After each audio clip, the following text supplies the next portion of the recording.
잠깐 공지 한 번 더 합니다. TBS에서 앱을 만들었어요. 휴대폰에서 돌아가는 앱인데 아직 휴대폰에서 로그인이 아닙니다. 앞으로 댓글 휴대폰에 쓸 수 있는데 당장은 테스트 중이라 데스크탑 PC에서 로그인을 해야 합니다. 그러니까 컴퓨터 앞에 앉아 계신 분들은 로그인을 해보시고 그리고 로그인을 한 다음에 휴대폰에서 된다. 로그인. 이상한 상태입니다. 곧 고쳐진다고 합니다. 자, 인터뷰 이 공장입니다. 지난 4월로 기억하는데 다들 기억하실 거예요. 중국에 있는 북한 식당에서 집단으로 종업원들이 탈북을 했습니다. 굉장히 큰 뉴스였죠. 그런데 최근에 이 탈북이 비자발적이었다 하는 의혹 제기가 있습니다. 해서 저희가 이 문제를 제기해 오신 민변의 최희준 통일위원장 모시고 이야기 나눠보겠습니다. 안녕하십니까? 예, 안녕하세요. 최희준 변호사입니다. 그게 그러니까 총선 직전이죠. 예. 그렇죠. 12명인가요? 11명인가요? 지배인까지 포함해서 13명이 집단 입국했습니다. 지배인 한 사람, 12명의 종업원. 굉장히 큰 규모였어요. 예, 그렇습니다. 숫자가 굉장히 이례적이었고 뉴스도 크게 나왔습니다. 예. 총선 직전에. 그런데 저도 최근에 이제 언론 보도를 보고 알았는데 이 자발적이 아닌 거 아니냐. 좀 어색하고 이상한 구석이 있다. 이런 문제 제기를 시작하셨어요. 예. 왜 이게 비자발적이다. 좀 어색한 구석이 있다. 처음에 어떤 부분 때문에 그런 의문을 가지기 시작하셨는지. 이분들이 집단 입국을 할 때 저희들이 일단 3가지 정도에서 좀 의문을 가지고 있었습니다. 네. 첫 번째는 이 종업원들, 일단 지배인은 제쳐두고요. 네. 12명의 종업원들이 탈북해서 집단으로 입국한 그 동기가 네. 석연치가 않아요. 동기가 보통 이런 경우에는 이제 남한을 동경했다. 네, 그동안 보통 탈북자들 그렇게 들어오지 않습니다. 보통 대부분의 탈북자들이 네. 경제적인 문제 네. 아니면은 사고를 쳐서 네. 어디 오도 가도 못하는 신세. 체제 불만이라든가. 예, 네. 체제 불만. 그것으로 인해 가지고 들어온 탈북자는 제가 보지는 못했습니다, 사실. 근데 이분들도 경제적인 어려움이 있거나 뭐 여러 가지 이유가 있지 않았을까요? 통일부의 공식적인 발표는 그런 내용이었죠. 이제 한국 영화와 드라마 등을 보다가. 동경도 있고. 예, 한국을 동경하고 북한 체제에 대해서 실망을 하게 돼서 한국에 들어왔다고 하는 것인데요. 그게 이제 기본적으로 탈북자들의 교본과 같은 그런 이유인데, 근데 거기서 왜 이유가 없다고 생각하세요? 통상적으로 들어오는 탈북자들의 동기, 아까 말씀드렸다시피 경제적인 문제라든가 아니면 뭐 사고 치고 들어오는 이런 경우가 아니었고, 그리고 결국 이 문제는 제가 그 지배인을 나중에 2차례 만나서 얘기를 해보면서 정말 이거는 아니었구나. 통일부 발표 내용은 아니었고. 처음에는 그러니까 12명이나 됐는데 그 12명이 한꺼번에. 예. 한꺼번에 사고를 치거나 한꺼번에 경제적 문제가 생겼을까? 이런 의문. 예. 네, 거기서 시작했는데 결국은 조금씩 더 의문을 가지게 된 거는 함께 나왔다가는 지배인 분을 만나시면서 시작됐다고요? 예, 그렇습니다. 어떤 지점에서 그렇습니까? 지배인은 통일부가 공식적으로 발표한 내용하고 조금은 틀려요. 한국 영화 드라마 봤다는 것까지는 맞는데. 네. 그것으로 인해서 자기가 지배인 본인 종업원들이 아닙니다. 자기가 신고되고 그로 인해서 북으로 소환돼서 처벌받을까 봐 한국에 들어오게 됐다라고 얘기를 하는데. 자연스러운데요? 근데. 예, 그런데 신고가 됐느냐라고 물으니까 신고가 될까 봐. 신고가 되진 않았다? 북으로 소환되는 것이었냐 그랬더니 소환이 될까 봐. 아직 신고가 되거나 소환이 되거나 하진 않았지만 그런 불안감 때문이다 하고 말이 그 가정이죠, 가정. 근데 그럴 수도 있지 않습니까? 근데 종업원들은 그런 이유가 없거든요. 그러니까 지배인은 그 신고가 처음엔 됐다고 했지만 그게 아니라 되진 않았지만 될까 봐 걱정했다고 하는 이유가 뭐 납득할 수 있을 수도 있는데 종업원들은 그런 이유가 없었다. 예, 그렇습니다. 그래서 종업원들은 왜 들어온 거야 하니까 직접 만나신 거죠. 지배인을. 지배인이 하는 얘기가 내가 소환돼서 조사를 받게 되면 종업원들도 한국 영화 드라마 본 얘기를 안 할 수가 없고 그러면 종업원들이 줄줄이 소환돼서 조사를 받을 거 아니냐. 걱정이 돼서. 근데 그것들이 다 가정법이죠. 오히려 이 지배인이 하는 말은 그 사람들이 4월 5일 날 식당을 이탈했거든요. 네. 오히려 북한 당국에서는 그 팀을 보강해 주려고 종업원 5명을 4월 18일자로 보내줄 계획이었다고 합니다. 그러니까 무슨 신고가 들어오거나 소환되거나 이런 예정이 전혀 없었던 것이죠. 징계를 받거나. 예. 그게 당시 상황은 그게 아니라 일을 잘하고 있으니 혹은 뭐 일손이 모자라니 더 보강하려고 했는데 예. 나왔다. 그러니 지금 신고 될까봐 뭐 북한으로 불려갈까봐 하는 게 잘 납득이 안 가기 시작했다는 거죠. 예, 그렇습니다. 그 지배인도 보호센터에 있는 동안에 국정원 쪽과 네. 그 탈북 동기에 대해서 한국 입국에 대해서 내용을 정리하고 조율을 했을 텐데 그 내용 자체도 납득할 수가 없는 내용이었죠. 사실 이렇게 짧게 말씀드리니까 결론을 말씀드렸던 건데 그 지배인하고 한 7시간 반 정도 얘기를 했어요. 오랜 시간. 예. 자꾸 얘기가 꼬여지니까 네. 이상하다 해서 물어보면은 결국 신고가 될까 봐. 그래서 소환을 당할까 봐. 그래서 처벌을 당할까 봐였습니다. 또 그렇게도 물어봤어요. 그래 그 한국 영화와 드라마를 봐서 처벌을 받는다고 하자. 무슨 처벌을 받습니까? 라고 하니까 지배인이 하는 말이 일자리를 구할 수 없어요. 그리고 출사도 할 수 없어요. 종업원들은 시집도 못 가요. 그리고 그런 얘기를 합니다.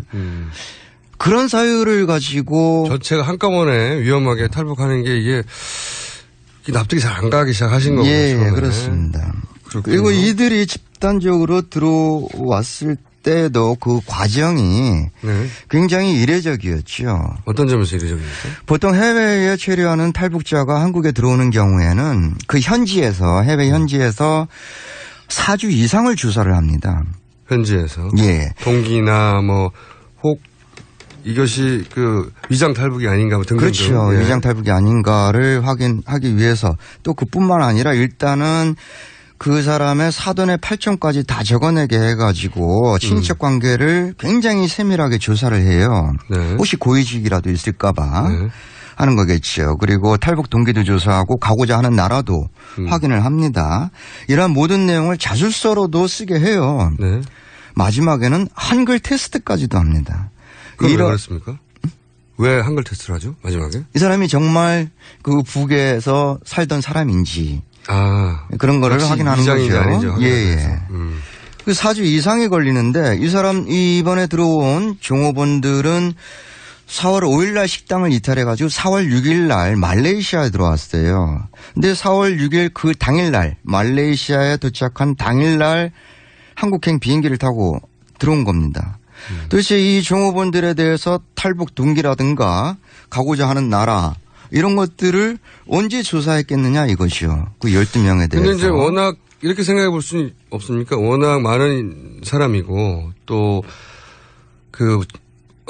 지배인이 미리 그런 계획을 해서 그런 동기들을 충분히 우리 당국에 알려줘서 그런 조사를 할 필요가 없었다 중간에 이렇게 생각해 볼 수 없나요? 사람은 물건이 아니지 않습니까? 한 사람 한 사람마다 그 사람에게 물어보고 이 사람의 진정한 의사를 확인해야 되는 것이지요. 여태까지 탈북자가 들어오면서 그런 식으로 들어온 예는 없었습니다. 그렇게 긴박하고 급하게 예. 중간 과정 없이 바로 연결된 적은 없었다. 예, 그렇죠. 최근에 들어온 태영호 공사 같은 경우에는 워낙 그 외교 고위직이다 보니까 그 이전에 많은 작업들이 있었겠죠. 그래서 들어왔을 테고 그냥 나 한국 들어가고 싶다 그래가지고 비행기 태워서 인천공항 들여보내지는 않습니다. 그러면 사실은 이런 부분에 대해서 그렇다 하더라도 워낙 이례적이고 숫자도 많고 하니 긴박하게 처리할 필요가 있어서 지배인이 미리 당국과 얘기했다. 이렇게 생각할 수도 있는데 이걸 확인하려면 결국은 종업원을 만나봐야 되지 않습니까? 예, 그렇죠. 종업원들을 만나서 정말 그렇게 했냐. 또는 사전에 그럼 자신의 뜻을 충분히 적어서 자술로나 아니면 구두로나 당국에 통보했냐. 당국에 요구하는 정보들을 이미 적어냈냐. 이거 물어볼 수 있잖아요. 근데 그 당일날 말레이시아 도착해서 한국에 들어온 이후 집단 입국한 이후로 국정원 직원 아니면 국정원이 보내주는 인권보호관이나 이런 사람 외에 외부와 철저하게 차단되고 격리되어 있으니까. 지배인은 나왔는데. 예. 종업원 분들은 아직 못 나왔어요? 지배인 말로는 종업원들도 나왔다고는 해요. 그러니까 광복절 전주 네. 8월 8일 날 지배인이 처음으로 나왔고 그다음에 90, 11일에 걸쳐가지고 순차적으로 종업원들은 다 나왔다고 지배인은 얘기를 합니다. 네. 나왔으면은 일반 사회인처럼 활동하고 그러거든요. 보통 탈북자들이. 네. 근데 어느 누구도 종업원들을 만난 사람이 없습니다. 지배인도 만난 적이 없어요? 지배인은 제가 2차례 만났고요. 제 말은 지배인이 종업원을 만난 적이 없나요? 지배인이 그 문제는 좀 예의가 필요한데요. 네. 지배인이 이제 4월 7일 날 보호센터 들어와서 초기에는 종업원들을 만났다고 해요. 그 안에서는? 예. 근데 국정원 시설 안에서는 만났는데 5월 하순경서부터 차단이 됐다는 겁니다. 종업원들하고. 네. 지배인이 국정원 측에다가 항의를 했대요. 왜 내가 데리고 온 애들 내가 못 만나느냐. 그랬겠죠, 당연히. 네. 근데 이 지배인이 평소에 예는 있는데 화가 나면 좀 성질이 더러워요.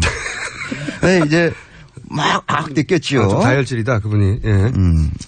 근데 이제 뭐 들어주겠습니까? 계속 차단을 했죠. 그러니까 지배인이 보호센터 나갈 때까지를 이제 기다린 거예요. 내가 나가기만 해봐라. 근데 나갔는데도 소재를 알 수가 없는 거예요. 종업원들의. 국정원을 다시 찾아갑니다. 가서. 나온 이후로. 이 종업원들, 이 지배인은 종업원이라고 안 하고요. 내 애들, 내 새끼들 이렇게 표현하는데요. 내 애들 어디 있느냐. 그러니까 국정원이 안 가르쳐줘요. 그러니까 이 사람이 갑자기 민변을 찾아옵니다. 아, 그렇게 해서 처음에 민변을 찾아와서 시작된 이유군요. 예, 그렇습니다. 그래 민변에 찾아왔는데 저희 변호사들은 없었고 상권 직원들만 있었어요. 네. 그래서 자기의 휴대폰 번호를 남겨두고 나와서 민변 건물 사진을 찍습니다. 네. 그 사진을 국정원 직원에게 보내요. 아, 그러니까 국정원에게 그 본인 표현대로 하자면 자기 애들 종업원들 12명을 못 만나게 하면 나 민변에 가서 이렇게 항의하고 문제 삼을 거야 하고 이제 일단 그렇죠. 민변에 압박을 한 거네요. 예, 네. 그렇죠. 그래서 남겨진 전화번호로 연락을 해서 만나게 됐습니다. 만나게 됐는데 여기서 만났다는 것은 민변과 지배인이 만났다는 거죠? 예, 그렇습니다. 근데 얘기를 해보니까 지배인도 저희들한테 뭐 종업원들을 만나게 해달라고 하는 그런 진정성은 잘 안 보였어요. 왜 그러냐면 저희들도 종업원들 못 찾는 거 아니까. 그러니까 민변을 일종의 압박수단 지렛대로 삼은 거군요. 그렇죠. 저희 민변을 중간에 두고 국정원 직원하고 이제 줄다리기를 하고 있었던 거죠. 내 요구 안 들어주면 민변에다 다 얘기할 거야 하는 식으로. 하지만 민변에다가 모든 일을 다 있는 그대로 얘기한 건 아니고 예, 본인이 할 수 있는 정도 얘기만 그때는 했고. 그 첫 번째 만나고 한 9시 반, 밤 9시 반께 이제 헤어지려고 나오니까 그때 이 지배인 휴대폰이 울립니다. 국정원 직원한테 온 것 같아요. 네. 그래서 그 직후에 종업원 한 명을 만나게 해줬습니다. 국정원 쪽에서. 한 사람을? 예. 네. 한 사람을 만나게 해줬는데 그 한 사람 말에 의하면 종업원들끼리도 연락을 못하고 있다. 종업원들끼리도 어디에 있는지 모른다. 나오긴 나왔지만 12명이 각자 따로 정착해서 서로 모른다. 예, 그 지배인이 전해준 말입니다. 지배인이. 그리고 나서 지배인이 그 나머지 11명은 모른다는 소식까지만 듣고 더 이상 종업원들의 소식을 들을 수 없었답니까? 그러니까 이제 또 두 번째로 저를 불러냈죠. 그때가 9월 2일이었습니다. 네. 불러내가지고 그때는 이제 연길에 우리 짐을 두고 왔다 급하게 나오느라고 짐을 두고 왔는데 그 짐을 찾을 방법이 없겠느냐. 이런 명목으로 이런 논의를 하자고 해서 만났는데 결국 이제 또 탈북 동기라든가 입국 과정이라든가 그런 얘기를 하게 되었죠. 그런데 그 두 번째 만나고 나서 그 다음 날서부터 연락이 뚝 끊겼습니다. 왜 그러냐면 9월 3일 날에 그 한겨레 신문에서 국정원에서 6만 위원을 제공했다는 기사를 냈거든요. 그 기사가 나가면서 이 사람의 휴대폰이 없는 번호로 나옵니다. 아, 전화번호 살아났어요? 예. 네. 그래서. 그리고 그다음부터는 한 번도 본 적이 없습니까? 예, 본 적이 없어요. 근데 이 사람이 휴대폰을 2개 들고 있었거든요. 예. 그 하나의 휴대폰은 저하고 통화를 했던 건인데 또 하나는 어디와 통화를 하고 있었는지는 모르겠습니다. 근데 그 저와 통화하고 있었던 휴대폰을 버렸고요. 저는 그 헤어질 때, 2번째 만나고 헤어질 때 저한테 그랬어요. 꼭 연락하겠다. 최 변호사님한테는. 근데 연락이 끊겼습니다. 그러니까 제 걱정이 돼요. 만난 바로 당일부터 연락이 끊겨버렸어요? 9월, 그러면 그 9월 초부터 지금까지 한 달 이상 연락이 안 됩니까? 예, 연락이 안 됩니다. 연락이 오지 않고요. 그러니까 저로서는 굉장히 걱정이 돼요. 정말 이 사람이 살아있긴 한 건가. 허허. 그러면은 말이죠. 지금은 그 종업원들 얘기를 직접 들어보는 게 가장 중요한데. 그렇죠. 당시 그 탈북을 했던 12명의 종업원이 전부가 아니라 종업원의 숫자는 원래 더 많았는데. 예. 그중에 일부가 같이 안 오고 남았다고 하는 얘기를 들었는데 맞습니까? 예, 맞습니다. 그런데 그분들이 이제 평양으로 돌아간 다음에 인터뷰를 일본 이온 TV와 인터뷰를 했습니다. 네, 했다고 제가 들어가지고 저희 그 제작진에서 그 니온 TV 인터뷰 내용을 저희가 들어보기 위해서 현지에서 활동하는 한겨레신문의 길윤영 특파원을 전화 연결해줬습니다. 네, 안녕하세요. 네, 안녕하세요. 네, 지금 그 일본 니온 TV에서 인터뷰한 탈북 종업원들은 그러니까 같이 따라가지 않은 사람들인 거죠?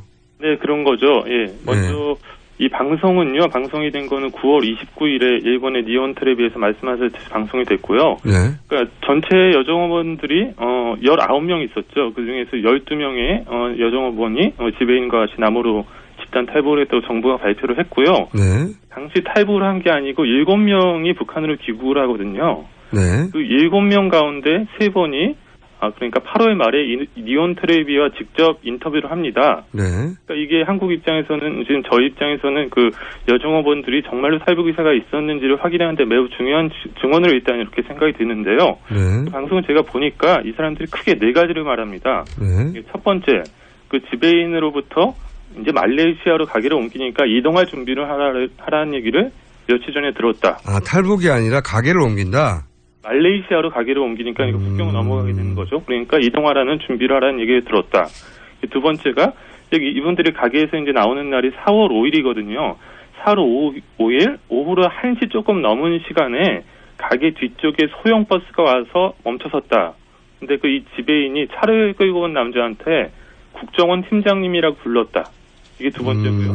네. 세 번째가 말레이시아로 간다고 그랬는데 왜 한국의 국정원이지? 이제 알아들을 거 아닙니다. 그래서 이상한 낌새를 채고, 그러니까 휴게실이 이제 그 유경식당 1층과 2층이 있는데 2층 휴게실에 있는 애들한테 자기가 뛰어가서 도망치라고 그랬다. 그게 그 7명인 거고. 네. 네네네. 네. 근데 그 조금 약간 그거는 당시 또 3명은 또 다른 데 있어가지고 약간 얘가 좀 뭉뚱그려지긴 하지만 아무튼 도망치라고 했다. 네. 네, 그리고 이제 그 4번째는 그랬더니 그 사이에 지배인이 1층에 있던 12명을 차에 싣고 떠났다. 는 얘기입니다. 네, 그래요? 이게 그러면은 북한에서 촬영된 겁니까? 아니면 일본에서 촬영된 겁니까? 당일 북에서 촬영한. 제가 이제 일본에 있는 한국 이제 특파원으로 근무를 하면서 제일 부러운 게 뭐냐면요. 이게 일본 언론은 원하면은 북한한테 이제 비용을 지불하고 현지 취재를 할 수가 있습니다. 네. 예, 그러니까 요 인터뷰는 8월 말에 그러니까 니온 텔레비의 취재반이 평양을 방문해서 직접 취재를 한 것이고요. 이 여종업원들을 만난 장소는 평양의 한 호텔이라고만 밝혔기 때문에 뭐 정확한 위치는 알 수 없지만 아무튼 그 7명의 여종업원 가운데 3명과 직접 인터뷰를 했고요. 또 12명 이제 남한 한국으로 온 12명의 가족 전원과 이제 인터뷰를 하게 됩니다. 탈북한 그 사람 관계자 혹은 가족 그런 분들이 이렇게 인터뷰를 하게 한 경우가 과거에 있었습니까, 북한이? 네, 뭐 북한이 이제 원하면 자기 체제 필요에 따라서라면 이를테면은 그 이제 북일 간에 있는 이제 납치자 문제 같은 게 있지 않습니까? 이제 체제가 필요하다고 생각하면 이제 인터뷰를 허용을 하죠. 근데 이번 경우에는 12명 전원의 종업원의 가족들과 이제 인터뷰를 이제 할 수 있게 하거든요. 그거는 매우 좀 이례적인 대응이라고 이제 보이는 것이고요. 그럼 이제 3명 그 여정어머니의 인터뷰를 우리가 신뢰할 수가 있냐? 당연히 이제 보수 쪽에 계신 분들은 그런 생각이 드는 것이죠. 그렇죠. 북한 역시 북한 당국이 네. 그 7명 중에 3명을 이렇게 답하라고 네네. 구도를 짜서 인터뷰 시켰을 수 있지 않습니까? 네, 그렇죠. 그렇기 때문에 지금 남쪽으로 입국한 12명이 어떤 생각을 하고 있는지를 저희가 확인하는 게 그래서 이제 좀 중요하게 되는 건데요. 네. 뭐 북에서는 뭐 3명 그렇게 얘기하고 있으니 남에서 여기서도 이제 누가 나와가지고 우리 의사는 이랬다라고 얘기를 해주면 요게 이제 나름 이제 뭐 그들이 정말로 남으로 이제 그 탈북가 의사가 있었다는 게 확인이 되면 나름 클리어가 이제 되는 건데요. 근데 생각을 해보니까 이제 문제가 이제 이미 좀 꼬여버려서 이제 그 12명이 이제 우리 딸은 북에 납치됐다, 남쪽 당국에 의해서 납치가 됐다라고 얘기를 하고 있는 상황인데 여기서 이제 따님들이 나와가지고 그거랑 이제 다른 얘기를 하다 보면은 이제 북의 체제 특성상 가족들의 안위를 좀 우려해야 되는 상황이 좀 생기지 않겠습니까? 알겠습니다. 그리고 한 가지 더 마지막으로 질문할 것은 그 사장. 그러니까 지배인 위에 사장, 중국인 사장, 중국인 가게였으니까 중국인 사장도 관련해서 인터뷰를 했다고 들었는데 요약하면 간단하게 무슨 내용입니까? 그래서 간단하게 얘기하면 중국인 사장 자기가 이 가게에 현금 그러니까 중국 돈으로 120만 위안, 한국 돈으로 거의 2억 원 되는 돈인데요. 이 돈을 자기가 투자를 했는데 이 돈을 들고 튀었다. 지배인이? 네네네. 지배인이 도박을 좋아해서 요 돈을 사용했다. 돈 문제가 있었다. 네네. 1년 전부터 이제 이 가게가 원래 연길에 좀 있었는데요. 그때부터 이 종업원이 망명의 징후가 있었다. 알겠습니다. 오늘 여기까지 하겠습니다. 말씀 감사합니다. 네. 네. 한겨레신문의 일본 특파원 길윤영 특파원이었고요. 북한에서는 이제 정반대 주장을 하는 거죠. 예. 네, 우리 당국은 당연히 자발적으로 했다고 하는 것이고 북한에서는 납치했다고 하는 것인데 그걸 사실은 사실대로 밝혀줄 지배인 혹은 종업원. 예. 지배인을 먼저 접촉하셨고 지배인은 나는 종업원을 만날 수 없어서 민변을 지렛대로 국정원과 딜을 해서 만나보려고 했고 예. 한 사람을 만났는데 그 이후로부터 연락이 끊어져 버렸다. 예. 그러면 이제 이것이 뭐 북한 당국과 우리 당국이 각각 자기 체제를 변호하고 그렇죠? 옹호해야 하니까 그리고 당연히 이쪽에서는 자발적이라고 하고 저쪽에서는 납치라고 할 수 있는데 들어볼 사람을 만날 수 없다는 거잖아요. 입장을. 예, 그렇습니다. 핵심이. 근데 제가 한 가지 좀 이상한 부분은 이런 거네요. 만약에 종업원들이 정말로 자발적이면 우리 체제 선전에 좋잖아요. 기본적으로. 예. 그러면 우리 당국은 이 종업원들을 내세워서 당연히 민변을 만나게 하고 예. 방송국에 나가서 저는 자발적으로 왔어요. 예, 그렇죠. 이런 의혹들을 깨끗하게 클리어할 수 있지 않습니까? 예, 그렇습니다. 예, 저희들도 바랬던 게 그것이고요. 그 대목이 좀 이상하네요. 예. 저희들이 시작부터 많은 의문을 가지고 있었지만 그 의문이었기 때문에 저희들도 정확한 건 몰랐죠. 근데 이 종업원들이 진정으로 한국에 들어오고 싶었다고 한다면 저희들도 잘 살았으면 좋겠어요. 행복하게. 그리고 저희들이 도와줄 일이 있으면 도와주려고 했었고요. 하지만은 그런 상황이 아니지 않습니까? 그래서 국정원은 이 사람들을 꽁꽁 숨겨놨고 시간이 흐르면서 그런 의문들은 오히려 저희들로 하여금 확신을 하고 있습니다. 뭐 국정원이 보호하려고 12명이나 되고 많은 숫자고 관심을 많이 받으니까 어디 있는지 알려주지 않고 또 지배인하고도 지배인이 다혈질이라고 하셨잖아요. 네. 지배인이 또 다른 문제를 일으킬까 봐 이 종업원들을 신변을 보호하고 알려주지 않는다. 이렇게 이해할 수도 있지 않습니까? 그러면 이 사람들은 이 한국에서 어떻게 살아야 되는 거죠? 평생 국정원이 그들의 신변을 걱정하면서 보호해주고 지금처럼 꽁꽁 싸매고 있어야 되나요? 저는 이 문제는 사실은 그 12분이 충분히 자기 의사가 그랬다 하는 것을 확인받을 수 있도록 민변을 만나기도 해주고 네, 그렇습니다. 그리고 본인이 나와서 전후 사정을 충분히 설득하고 이해시키면 깨끗하게 풀릴 문제인 것 같은데요. 네, 그렇습니다. 국정원에서 이분들을 숨길 게 아니라 오히려 이렇게 민변을 만나게 해줘야 되는 게 아닌가. 예. 그죠? 좋은 기회가 있었죠. 저희들이 인신구제 청구를 하지 않았습니까? 예, 그때 종업원들이 나와서 저희들이 아니라 법원으로 하여금 그 진정한 의사를 확인하게 해줬으면 되는 건데 국정원에서는 그것까지도 막았지 않습니까? 출석하지 않았습니다. 그런 기회가 있었는데 안 했다. 네. 이 문제는 앞으로도 계속 이어질 것 같아서 다시 한번 왜 의문을 가지는지는 저희가 이해했고요. 예. 네. 그리고 제가 생긴 의문도 있는데 진행되는 거 보고 또 연결 한번 하겠습니다. 예, 알겠습니다. 오늘 말씀 감사합니다. 네, 고맙습니다. 지금까지 민변의 최희준 통일위원장이었습니다.